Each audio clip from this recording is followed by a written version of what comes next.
All right. Welcome back. If you're a veteran and you're struggling or feel like you are leading a path towards the darkness, stop and think about those who are around you. Think about how they truly value you, how they will miss you. You are not alone. You need to talk to someone. Someone will listen to you. If you feel like you'll be a burden to someone, or you don't feel like you should put that weight on your inner circle, call the hotline at 988 and take option 1. Don't make a permanent solution to a temporary problem. If you're a new listener, thanks for joining us. Please subscribe to our show on your favorite podcast apps. And don't forget to subscribe to our YouTube channel at _MisFitNation. It's _MisFitNation. This will keep you up to date with our latest news, episodes, and of course, our great guests. Oh man, tonight's a special one. It's our third live show in a row this week in honor of Veterans Week. But this one took about almost 3 decades to get together for a reunion here. I haven't seen any of these guys in almost 30 years. It was 1993 when I left the 411 Chemical Company out of Camp Kilmer, New Jersey. It's been a long time coming, and I'm sure we're going to have some good chats tonight, see where everyone's been, what they're doing now. I'm sure it's all great. But the Dog Pound is back together for, I guess, one more run at it tonight, and hopefully we get to see each other live somewhere down the road. So, boys, welcome to the Misfit Nation. Thank you, Rich. Yep. So we'll just go around the horn here and have you guys introduce yourselves. The world knows me out there, but Mike, since you're top right on my screen, I'll let you go first. Introduce yourself. Tell us a little about your service and what you're up to now. I know you do a lot with veterans now. Yeah, Mike Kowski. I was in the 411th with you back in the day, left down out of there and transferred down to Charlotte, North Carolina to the 812 transportation, and pretty much rounded out my days down there, and then got involved with a lot of stuff down here with veterans. I do a ruck march every year, 22 miles or 22 pounds for the veterans, for 22 to take to life every day, and just keep busy with the American Legion Post 544 here in Hickory, and do a lot of things, man. Just try to stay busy, keep everybody busy, because if your mind stays idle sometimes, man, it tends to go to bad places. So just gotta keep moving and keep going. Heck yeah, definitely. Thanks, Mike. Thanks, and of course you're repping the shirt right there for the Misfit Nation. Yeah, I got the shirt, bro. You're my mom. Thank you. You got a good one. Yeah, I know, right? Corey, you're next on my screen. Go ahead and let the Misfit Nation know about you. All right, Corey. I was with 411th, ETS in '98, out of there. So from there, I started working corporate. I'm a member of our ERG at work, the service group, for veterans and veterans families. We help, recognize veterans in the workforce and help direct people to support as they need it. So that's how I've been staying active. And then as I meet my brothers across, wherever I work or travel to, we always establish relationships and try to keep in touch. So, it's a good thing. Definitely. And I look forward to hopefully linking in with you this week coming up while you're down here in God's country. I'll hang out with you. Maybe we'll have a beer or something down in Nashville. Oh, absolutely. All right. John, you're up next. Hi, John Sable. I was with the 411th from 90 to 98. Then entered school and then the corporate world ever since. Haven't been really too active though. I feel bad after listening to everybody else's story. I'm like, man, I'm a slacker. But yeah, that's about it. And Alex jumped in too. I didn't see him at the bottom of the screen. I was able to pull him in. So Alex, what's up, brother? Welcome, and let us know about you. Hey, how's it going, everybody? Same thing. Joined reserves in 1990. Came in the late entry program. Officially came in in 91 to 98. In that meantime, I was basically just working in construction while I was in the reserves. But then eventually I knew I was going to go back to the old school thing, get my degree and join the corporate world, like John said. So back in 98, went back to school, got my engineering degree, started working for a couple of corporations doing engineering work, mostly in communications. So undersea photonics, telecom, things like that. Then eventually in 2003, started working for the government, right? So came back to DOD, working for the Army as a civilian. Did work in engineering there, so working on their SATCOM systems, communications, battle command applications, all the radios, SYNCARs, you name it. So started working there as a civilian at Fort Monmouth. From there, went to work at Picatinny Arsenal, supporting some of the programs up there. So some of the artillery systems that were, starting to develop sensors and comms for the military, for the artillery side. And then went to work for the Air Force for about a year out in San Antonio. So over there, I was working on the Intel side, working there, offensive cyber operations. So setting up infrastructure, doing all the tie-ins to the tactical network and things like that. Then came back to Aberdeen Proving Ground, back to some folks that were out of Fort Monmouth. So started working back there at the engineering center there, basically doing the same thing, but more into the program management side, working on contracts and different things like that. And now working for the VA. So for the past 2 years, working for the Department of Veterans Affairs, helping them, setting up their contracts, right? Helping them on some of the modernization efforts that they have for some of their IT systems and data center infrastructure. So, and that's currently what I'm doing today. Awesome. I know today you were actually sharing, well, yesterday, you were sharing job links and stuff for USA Jobs and tips and tricks to get in there. That's a wild web of hell in USA Jobs to get in. And once you're in, you're in, though. So I guess it's worth the fight. Yeah. You have to make it work.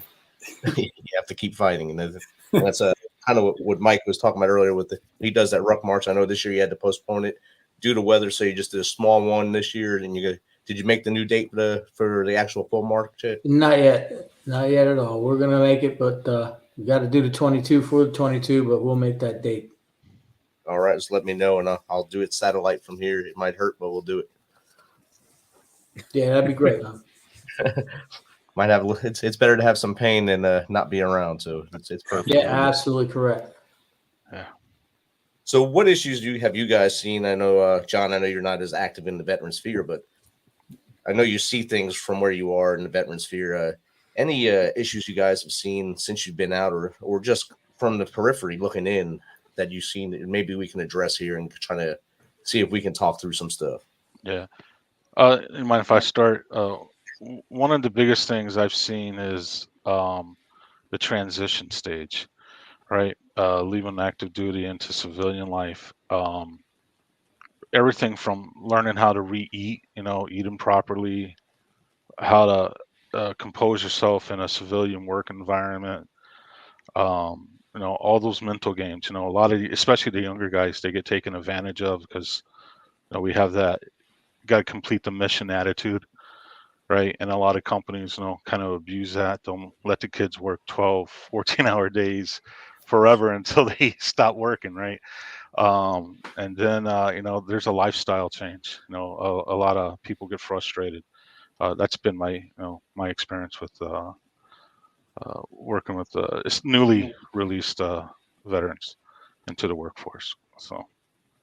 And it's kind of like you run into a wall once you take the boots off for the first time, especially the active duty side. You take the boots off the first time and you try to get out there into corporate world or just in any other business. And you're still trying to do things. If you're given a task, you try to do it all right now. And they don't want that. They want you to do it by the contract. So you have 8 hours today. Take as long as you want today to do it and get it done. So we're paying you to do a job. And it's hard for that to change that mentality for a lot of guys and gals as they come out. Yeah, exactly. Others, health, right? Like, when you're active duty, because I was kind of split and I was trying to get my commission in airborne school and got out and, went back to reserves in 94. When you get out and you're still eating 8,000 calories a day because you're, beat feet and marching everywhere. And then you're, sitting behind a desk for 10 hours. Next thing you know, you put on 100 pounds, that was my problem. I'm not going to lie. I was affected by that. So, Yeah, that nobody, no, there's nobody there to guide you, right? There's nobody there to say, hey, you're not working out the same anymore. You need to, watch Drop what you back a eat. little bit. Yeah. Exactly. So And Alex, you're in the VA area. I know you don't work directly with the client, but you with the veterans coming in, but you do see stuff when you're in there. So I know you see a lot of things, and I know the VA has newsletters and it tells you kind of trends and stuff. What do you see as one of the biggest trends now? I think it, even touching back to what Corey's talking about, I think a lot of it is still just comes down to communication, right? I mean, as a soldier, you're focused, on your day-to-day job, taking care of your families, right? Things like that. So a lot of times you're not really thinking about that part of the future, right? Like once you're done with your service or once you're ready to retire, and it happens in the civilian world too, right? Or even when you're an athlete or whoever, you hear about people that talk about, when it's time to retire, right? But they don't really think about what is it that they need to make that transition. So I think a lot of times, and it might be kind of jumping the gun sometimes, but a lot of that just comes down to communication, right? And getting the word out and having all these different, resources that are available for the veterans, right? Because there's so much stuff that's out there, and folks don't even know that it even exists. I know me, even as a civilian, just the educational part of it, right? I went back and got my master's degree. DOD paid for that.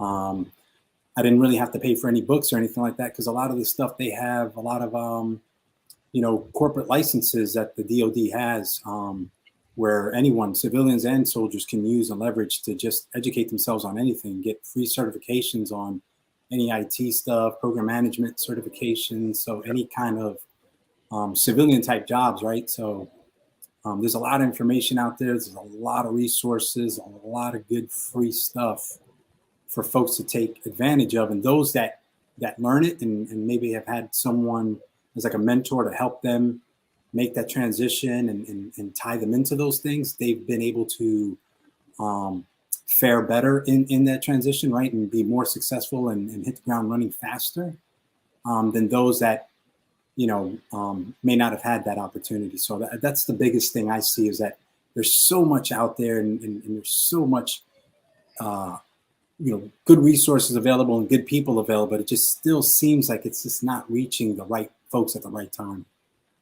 Definitely, I agree with that. Yeah. I learned early on once I retired that if you don't talk to another veteran, you're not going to get the information.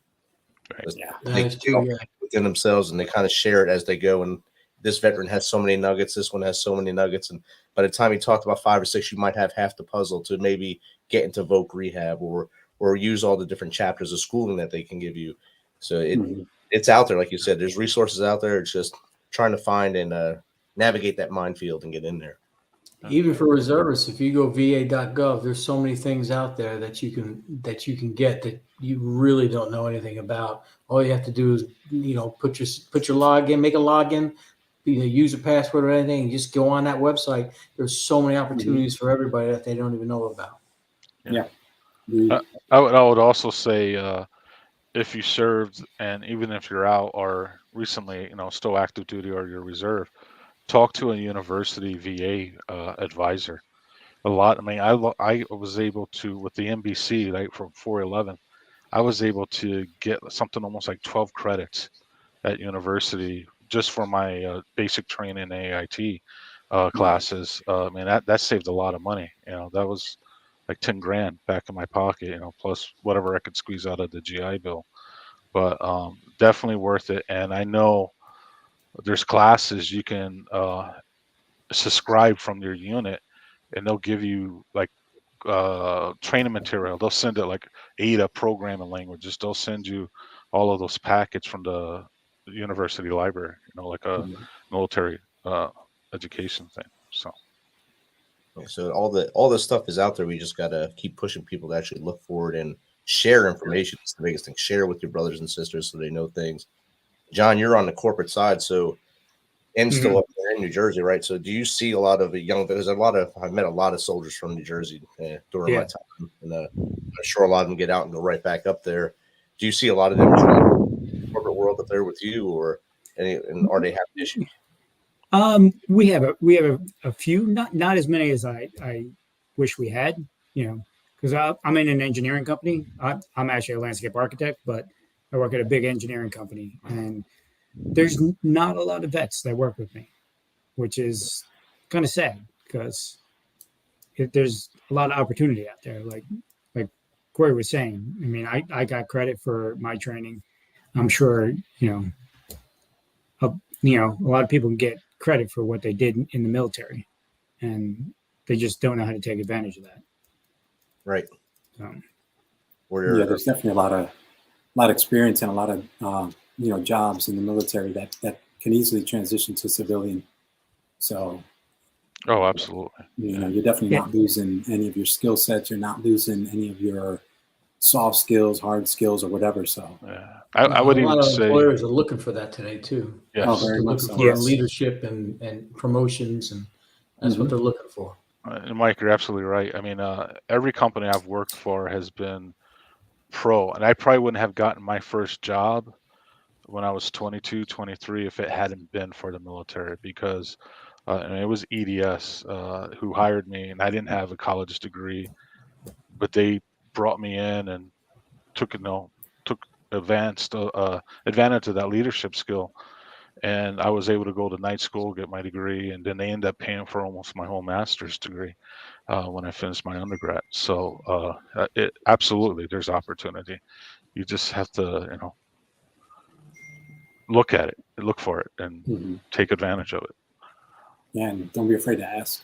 Exactly. Yeah. That's what I'm trying to say, Alex. Thanks. So that's the worst thing. The worst thing they can do is say no to you at any time. Yeah. You can ask everyone. The worst thing they can do, they're not going to kill you unless they're just insane or something, or they're having a bad day and they want to be that person that gets on the news tonight. But most of them just say no to you, or that might be the person that opens the door and say, yes, come on in. We have this for you and we're going to take care of you. Yeah. And then when they say no, you figure out how to make them say yes. Right. Exactly. Call your Dogtown buddies, and we'll take care of that. There you go. I think pretty much you'll find out most soldiers, once you get that relationship, they just won't stop talking. They'll share. Oh, absolutely. You'll definitely. Yeah, I haven't seen anybody that tried to Blue Falcon anybody. Since I've been out, everybody's been trying to help each other succeed and go out of the way to help succeed. So, except my recruiter, but it's all right. My recruiter never answered my letter after I joined. My recruiter told me call and collect, and he never answered the phone. He denied the charges. Yeah. Changed the phone number, skipped town. Who?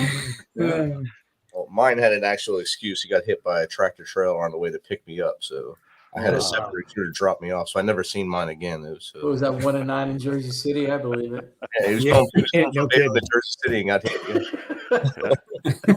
On his way to pick me up, so they tried to throw that guilt trip on me, but I wasn't driving. I was just sitting on the porch waiting for him. See, you almost left. You almost didn't make it to MEPS. Yeah. Now look at me, superstar. He would have dragged you. There you go. Here, I got some memories for you here. Just to bring that chill down your spines. If you want to move ahead in any career, you have to know what most employers want. Like how to work with a team, how to handle responsibility, how to take on a tough job and see it through. You can learn all these things in the Army, so when you do set off on the road to success, you'll already be in the driver's seat.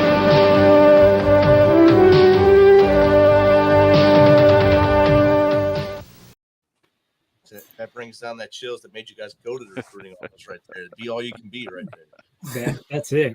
Yeah, and then they should bring that you never knew before. Yeah, they should bring that advertising back instead of the one that they got going. Yeah. Army of One. I looked it up to bring up nostalgia for you guys today, so I found that on YouTube. It's 1992 or 91 or 92 video. So okay. I remember it. I was already sold. I remember it. Yeah, me too. Yeah. I couldn't find the one where they lied about being doctors or wearing lab coats and chemical, but I found that. What about the radiation stuff? That's what always. Yeah. You Yeah, tell some people we about learned. you tell people that live nerve aging chamber down in McClellan. People are like, Oh, "No yes. way, man! Yeah. No way!" Yeah, Ah, that's yeah. like one of my my diplomas that I have on my Love Me wall with all my college Nice. degrees. I had that Oh, nerve yeah. agent. I think I still have the ring around my face. My mask was on so tight when we went in there.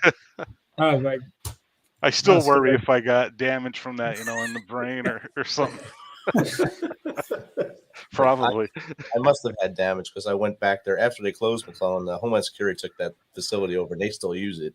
And I Okay. went in there in about 2005 when I was stationed down in Anniston to inspect them or watch their training. And I went right into the chamber with nothing, just walked around the clean corridor. I said, something must be wrong with me to do this stuff. And Yeah. I hit You my didn't head. go gas. Yeah. This place is awesome. No, all clear. Yeah. And to this day, anybody brings up the Anniston, Oxford area, I'm like, "Oh Lord." oh Oh yes. yeah. Yeah. Yeah. Alabama. Yeah. Oof. God. Well, it's funny because I wonder because like Camp Lejeune has the contaminated water issue, and I'm wondering if we're going to have the same thing with Fort McClellan. I mean, I think the agents that we had there were way worse than they had at Camp Yeah. Lejeune. Well, they had that one tank from World War II, I think, still buried there. Yeah. Yeah.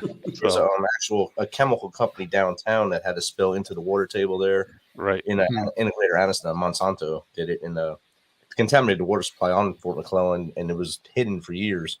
So that's Wow. actually coming out in the study now. So it's about the time when we all went to basic training. So Yeah. we might have a 1% chance of getting a call from Morgan and Morgan to do something. Yeah. Or we'll be gone by the time it hits. So. Yeah. Hmm. Did you serve McClellan? Yeah, we'll all be Yes, listening to that date, right? Yeah. From 1991 to 1990. But if you go back there now, all the housing that was there, like our barracks, are still there. Okay. Oh And wow. there's a lot of trees in there and stuff now. But all the housing, they turned like a duplex into a single home, and they were selling them for about $300,000 when I was there in 2000. Wow. Wow. Prime line. That's Alabama. Yeah, And that's they gave it to the city of Anniston for $1. They gave them the base for $1. Okay. Okay. Oh yeah, there'll be a lawsuit. Yeah. Did you do the Dragon 5K run while you were there? I did it. When I was in BNOC. I did it. Not Okay. sober, but I did it in BNOC. I was actually a front road guard during that. Wait, where's my flashlight? Yeah. Where's my you PT belt? you didn't grab the flag and run around the whole group. The guide on? That in. Yes. These are all good memories, guys, right there. Yeah, Yeah. absolutely. Now they make Yeah. it halfway and probably collapse. Oh, gosh. Get him. Hold on, here, kid. You take it. You're young. Here. Now it's a I pass it relay. on to you. Yeah. So I'll pose this to all four of you. If you could do it all over again, would you do it, and would you have gone chemical? I'll start with you, Mike. No, I would have done different. Okay. Definitely would have done different. I probably would have stayed in like you did, or even went back like you did. Just made a career out of it. It's probably what I would have done. Would have done different. Okay. Yeah. Corey? I probably would have went in, but I probably would have went active duty instead of reserve, and done something similar. That's one of the reasons I ETS'd is because they wouldn't release me from the 411 to go to a guard that had an E5 slot open for me, and they wanted me. And they did no, we're not releasing any soldiers. So I said, fine, I'll ETS and get out. I'm done. So, but yeah, I probably would have done it again. I don't know if chemical, but maybe SATCOM or something like that, or MP. Because it was when I went in, I thought I was going to be able to come out and do environmental cleanup. Work on those cleanup, because that's what I really wanted to do, was start a cleanup business, and it was nothing even close to doing environmental cleanup. It was like throw bleach on it and acid and bury it and go away. So. But. John? Yeah, I would definitely do it again. And chemical was definitely not my first choice. I wanted to be an MP, but back then they had a height limit, or minimal, and I was too short, so they wouldn't let me be MP. But I think I would do chemical again. I mean, I would never have met you guys if I didn't do chemical. Yeah, there you go. But I would definitely. I wish I would have stayed in and gone active though. When you got close to MPs, they were the one barracks over. And they actually all think we're crazy, so it works out for us. Any MP I ever talk to, they're like, "Wait, you're chemical?" I'll mess with you guys. That's what's wrong with you. better living through chemicals, right? Yes. Yeah, exactly. Yeah. Alex? Yeah, I mean, I don't regret any of my decisions. And like John said, if it wasn't for that, I wouldn't have met all you guys and had those experiences. So, but if I knew then what I know now, same thing like Corey, I would have went in and, went SATCOM and more of the radio stuff. And, eventually I got a chance to work on all that stuff as a civilian. But, if I would have known that was available, I would have went that route and stayed active. Or went back and became active duty. So yeah. I don't really change that. I don't regret going chemical. I did both reserves and active duty, like you guys know. So 22 years active duty, and as chemical, you don't do a lot of chemical on active duty. You do a lot of everything else. So I was in the infantry a lot, so I did a lot of learning to walk with my whole life on my back, and then say I was chemical at the end of the day. And then, but I learned a lot of, like you were talking earlier, leadership. You learn that from when you're in different elements, you learn different leadership styles, and it helped out a lot as I grew in the Army. And towards the end, when I was an advisor over in Afghanistan, all those lessons come to light when you're thinking, oh, that's what that guy used to yell at me about, so I can yell at this guy, this Afghan now about the same thing, because it works, and it works. And I'm glad I stayed. I was active all those years and stayed in until my daughter graduated high school. So I can say I made that benchmark and seen her graduate from one high school instead of many. And, I'm proud of what I did. Yeah, absolutely. Oh, hell yeah. And I think I have all my capacities still, little brain issues, but it's still all right. Yeah, I figured as much as me and you hung out, Rich, if I didn't head out to North Carolina and transferred down here, I probably would have went with you, bro. See that? And it would have been a good party. I mean, a good time. Yeah, we had a great time. Hey, I don't want to spoil them, but you guys remember Sergeant Rudolph? Yeah. He passed away last year. I don't know if you guys were aware of that. No. No, he had a heart attack. So he was in my union when I worked in corrections. He was our union president. But I remember. Yeah, so he just a sad thing. I just thought you guys remember that. So keep his memory alive, and more the memory stays there. Oh, absolutely. So we drink a little for him on Memorial Day. Oh, Friday, absolutely. We'll salute him. Salute everyone we can on Veterans Day, and especially those ones who are still with us. Yeah, absolutely. And it's funny because like the main person I stayed in touch with out of the our unit was Krakovich, who was supposed to be here tonight, but I guess something happened. He had a family trip today. Oh, okay. Yeah. But we ended up working right by each other, right around the corner. So. I kept that small world small for you. It's good. Yeah, it was neat, And I met a lot of veterans I still talk to. Some other chemical guys that got out of the Navy and went chemical. And I'm like, really? You left active duty Navy to go chemical? I still talk to Ken Karkowski. Oh wow. Ken Karkowski. Okay. Right. He's a train guy. Drives a train. Yeah. I talk to him every once in a while. Yeah. Okay. Wow. I actually thought Nieves was going to be a train guy because I remember one summer he came back. He was working on the railroad, like banging spikes in, and he had like one arm that was jacked. The other one. That wasn't from working on the railroad. That's what we told him. You remember, Alex? Oh, man. I didn't know I was going to get roasted. He had that in his data bank, his blackout part. This is the dog pound I remember. There you go. Oh, man, we used to roast each other like crazy. Oh, the Popeye arm back. Yeah. Just don't do air guard while you're driving a Humvee. Yes. At Fort Drum, it's horrible. Exactly. I think we Everything's lost a horrible couple up there. soldiers hitting the ditches at Fort Drum, and Hurley or somebody like that flew out of one. So Oh, Yeah. yeah. Oh yes. Yeah, Because somebody that was my ran into a ditch. Yeah. that was my Humvee. I flipped it. was That it was- really? Yeah, and I looked over. He was gone. I was like, "Oh man, Oh, that was you, Rich, driving that? where'd he go?" And the LT picks me up Laying like in the "Stop me ditch. out of there." I was like, "What? Did you see where he went? He left the Humvee, He was AWOL. That's disappeared." I don't think he came back after that drill either. no. He God, I think he didn't show up again ever. He got his discharge papers or something. Yeah. That was my big memory of Fort Drum until I went back in 2014. I went back there for the first time, and I was still looking for Humvees to flip and stuff. So I never want to go there. Never want to get stationed at Fort Drum.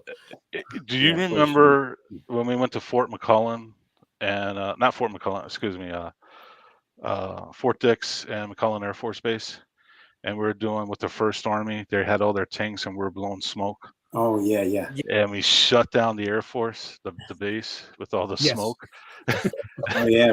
That whole area was getting Yeah, on fire. we with the flame. Yeah, they thought the air didn't come in and blow away the smoke. It was just like they're like, But hey, "Shut that's what the we do, generator." right? Yeah, that was our job. We did it good. I was only blowing one generator. You had to put that whole fire out. To be honest, only Oh, one- that Remember that? anyway. So. I think that was at Fort AP Hill, though. Was Oh, it? Virginia. I thought that was at Dix, though. Yeah, I thought it was Dixon. Yeah, we Was, we did it a lot was of it times. at Dick? but- Maybe it was. Yeah. I know we started a fire on the 50 cal range too. Yes. You know, with the tracers. Yeah. Yeah. So many rounds, the barrels were bending over, and Yeah. Yes. Supposed to swap them out after 2 rounds were minutes. going everywhere. Yeah. They just 2 weeks ago here in Fort Campbell, they burnt 115 acres because of a range fire. Wow. I can believe So it it. still happens.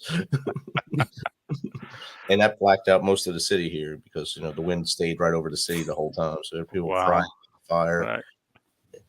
Is something burning? No, it's just weird black smoke, guys. It's just weird black smoke. It's natural. Yeah. You guys remember we'd go to the Palmino Club up at Fort, I think it was Palmino at Fort Drum. And then Sergeant McMillan would cock block us as we're hitting all the ladies. Yes. Yes. Save them. You don't want to get with them. They're too You'd be low. like, troop, you don't want to do that, troop. Yeah. That lady might be married. I'm like, oh yeah, don't be a Jody, right? What do they say about drum? Nothing but black flies, snow, and fat chicks. Right? Pretty much.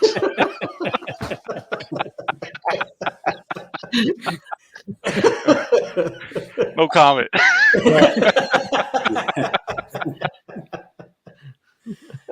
Outstanding, guys. That's outstanding stuff right there. So we got to do this live sometime. I will be up in Jersey the end of December. Oh, awesome. See you Oh, next okay. week. Back to Cottage Street. No, my dad's in Bloomfield now. So, Oh, so Bloomfield. Okay, that's they back moved to to another my. house. Right. I left, they left Jersey. I said, yeah, as soon as I left, they left too. Where they got- were you? Where did you grow up? Because I'm from Clifton originally. I grew up in Jersey City. Oh, Jersey City. Okay. I grew up in Kearney, and the funny thing is, me and Rich knew each other long before we were in the military. When we were kids, my cousins were his friends, and we used to run around the streets of Jersey City. And Nice. we never put two and two together until we were in the military. Until we were sitting at your bar with your dad. Yeah. That's awesome. That is awesome. And then His we figured it cousin, out. my first girlfriend. So. Yeah, we used to pick up a lot of basketball games down from Lyndhurst and the Kearney, down there on what was that, Ridgefield Ave or Ridge Road. Ridge Road? Yeah. A lot of fights, a lot of pickup basketball games. Oh, yeah. That's back when you could cruise in your 86 IROC. Yeah. It's Up and down. Giant retard out cruising, right? Yeah. Tops off, pumping. Yeah. Pop the T-tops off with the red interior. Look at me. Look at me. John Bon Jovi cranking. Oh man. Exactly. Little rat, Bon Jovi. Yeah. That's when we The all hair. too. Yeah. I used to We bring all had some Aquanet. hair. I don't have much hair left. So. I'm lucky. It's gray, but I still got mine. You got a good patch there. You're doing good. Yeah. I only have it because my wife won't let me shave it all off right now. You got to do it and do the little Bam Bam Bigelow tattoos when you shave it off. Little fire. That's another flashback there. Bam Bam Bigelow. Come on. It was good chatting, fellas. Any last words for veterans out there as we lean into Veterans Day tomorrow? We'll go around the horn again. All right, man. Just if you ever need help, reach out. Everybody's there to help. Just don't go down that road. Somebody's always there to help you no matter what. Just open your mouth, say something, talk, be there. That's all it takes. Just don't go down that road, man. That's it. Yeah, I have to say what Mike said. It's not worth it. There's always help. There's always help for you. Just reach out to somebody. Give a call. There's always help. Yeah, lean on your brothers. I mean, we have each other's backs all the time. So exactly. Alex, I just want to say thank you everybody for your service. Keep doing what you do. And again, a lot of resources out there for all of us, man. You just got to reach out, talk to your buddies.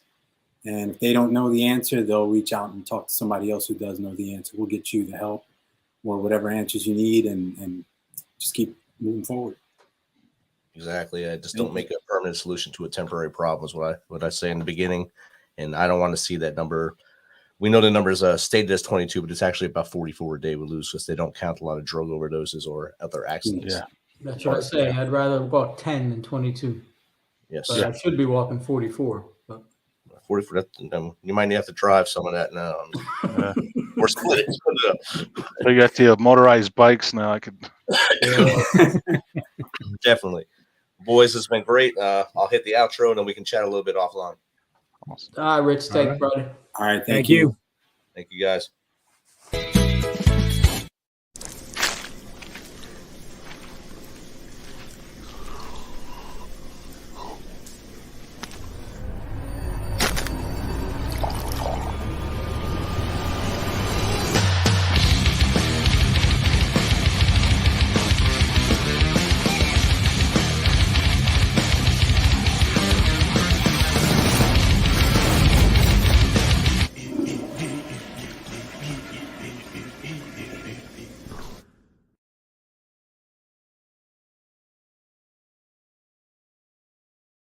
Thanks for checking us out and being a part of the Misfit Nation. Don't forget to visit our website at themisfitnation.com. That's themisfitnation.com to catch up on all of our episodes and also to get some of that great Misfit Nation gear. As always, be humble, stay hungry, and keep hustling because we are